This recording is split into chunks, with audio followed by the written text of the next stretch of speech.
Norfolk. Well, efforts are in the works to ease the congestion in and out of the base. We told you last month about the high occupancy toll or hot lanes on I-64 in Norfolk. As we mark the 100th anniversary of Naval Station Norfolk, 13 News Now anchor Andre Sr. reports on the other initiatives to accommodate future growth by putting drivers in Hampton Roads on the fast track.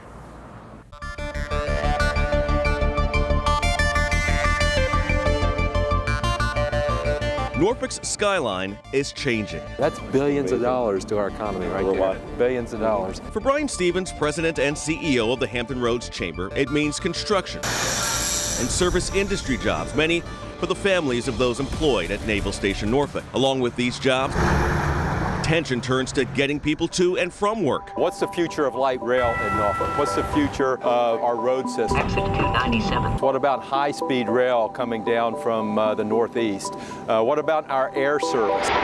Our Navy is now the smallest it's been since, believe it or not, World War I. Don't worry. Going to soon be the largest it's been. Don't worry. President Donald Trump's plan to increase military spending by $54 billion and increase the Navy fleet from 275 to at least 350 ships could feed the Hampton Roads economy at a rapid pace. We'd see a rise in those stock prices, and that would be reflected in green numbers on the board. You would also see those sailors go off base, rent housing, buy automobiles and motorcycles, spend at grocery stores. But a threat looms, says Robert McNabb, an economics professor at Old Dominion University's Strome College of Business. We need to be vigilant and to be prepared as a region to fend off any attempts to close bases here. He's talking about base realignment and closure, or BRAC, which led to the 2011 closure of Fort Monroe in Hampton. As we lose ships out of here, what you end up doing in regards to the Naval Station and in regards to the piers and all the infrastructure that's built in for the Navy is that some of that may go unutilized. Some of this back here may go unutilized. Bill Crow of the Virginia Ship Repair Association represents 240 companies in Virginia. In Hampton Roads alone, they employ 40,000 people. Between those numbers and the 80,000 plus who work at Naval Station Norfolk and everyone else, traffic can be a nightmare. And solving it can sometimes seem as slow as the bumper-to-bumper traffic heading into the base every morning. We got a pretty good idea of what commuters were experiencing. The Hampton Roads Transportation Planning Organization gleaned that information from a survey of commuters.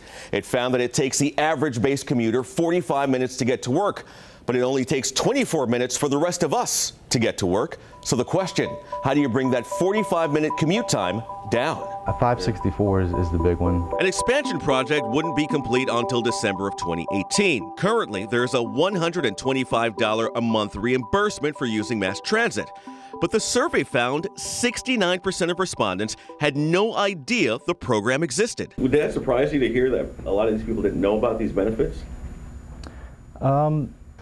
Yes and no. The planning organization is working with the Navy in a study to expand light rail to the base, and they're trying to figure out right now the best route to get light rail there. We are still 45 years away from 2062, when the Hanna-Barbera animated family, the Jetsons, zipped around in their flying car.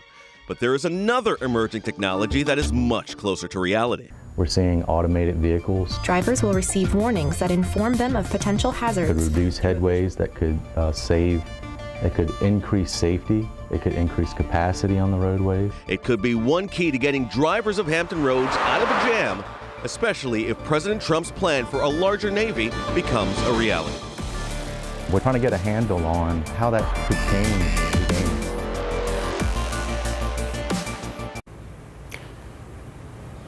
You just saw a